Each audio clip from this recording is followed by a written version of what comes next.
Basi unavyolitaja jina la science na teknolojia uweze kulishinda kulitaja jina la FIFA World Cup kwa mwaka 2026. Na baadhi ya vitu ambavyo vimezidi kuboreshwa daily to daily ni uwepo wa teknolojia ya science, na tayari sasa hivi science hiyo na teknolojia vimeweza kuhamishwa rasmi kwenye mpira wa miguu. Na nataka nikwambie kwamba sasa hivi tunavyoongea kombe la dunia na management nzima tayari wamezindua mpira wao mpya ambao unaenda kutumika kwa 2026 katika michuano hiyo ambayo inaenda kufanyika pale nchini Marekani, Mexico na Canada. Sasa mwaka huu katika kombe la dunia aina ya mpira ambao utatumika utakuwa na teknolojia mpya zaidi ya kisasa.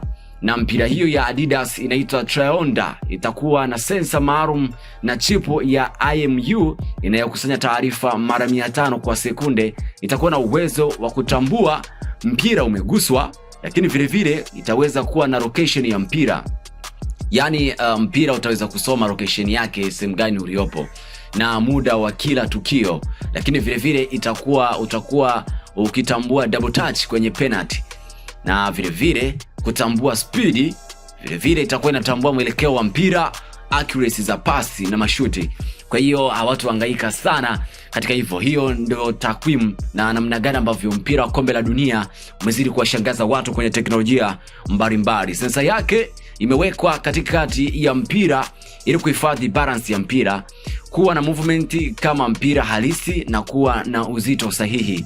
Lakini vile vile mfumo wake umeunganishwa na kompyuta za VAR, antena za uwanjani na system ya AI. Vile vile betri yake inakaa na chaji masaa 6, na mpira huo unachajiwa kwa wireless ili kuhakikisha hakuna port ya kuchaji, ili kuepuka kuathiri umbo la mpira na kuumiza mchezaji akipiga kichwa. Hivyo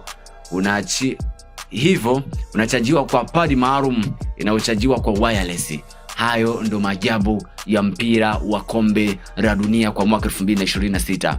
Unaonaje teknolojia hii kama mpenzi wa soka duniani na bara la Afrika Mashariki na Tanzania kwa ujumla? Hiki ndo ambacho kinaenda kutendeka katika michuano ya kombe la dunia, na baadhi ya mashabiki kwenye comment mbalimbali za FIFA World Cup kwenye page zao wamejazana huko wakisifia management ya FIFA World Cup kwa kufanya maandalizi mazuri, lakini kwa uweledi wa juu wa science na teknolojia, namna gani ambavyo wachezaji wanaenda kuboreshwa na kupata kile ambacho ni sahihi kabisa kwenye upande wa kandanda. Na baadhi ya comments zinasema kuwa labda mpira ukazima moja kwa moja uwanjani au mpira ukagoma kwenda nyavuni. Hizo ndo comment ambazo watu wamekuwa wakiona shaka nao, lakini uongozi tayari umepitisha kila kitu na mpira huo utakuwa ni wa maajabu sana. Niambie kwenye pale comment section kitu gani ambacho kimekupendeza zaidi kwenye mpira huu, na nikwambia kwamba nje teknolojia yake mpira huo nje hauna mshono, ili kuwa na aerodynamic bora, kushikwa vizuri na utendaji mzuri. Umeunganishwa kwa moto, una sehemu 4 zilizounganishwa kwa moto ili kupaa vizuri angani na kuzuia usinyonye maji. Vile vile chip yake imeweka katikati ili kufanya mpira kuwa na balance, na umefungwa suspensions kuzuia istikisike sana ndani ya mpira. Ni picha maalum ambazo zimekuwa zikionyesha mpira huo ukiwa ni wa kisasa zaidi. Hayo ndo maajabu ya mpira wa World Cup kwa mwaka 2026. Yes, this is the Mile Media TZ.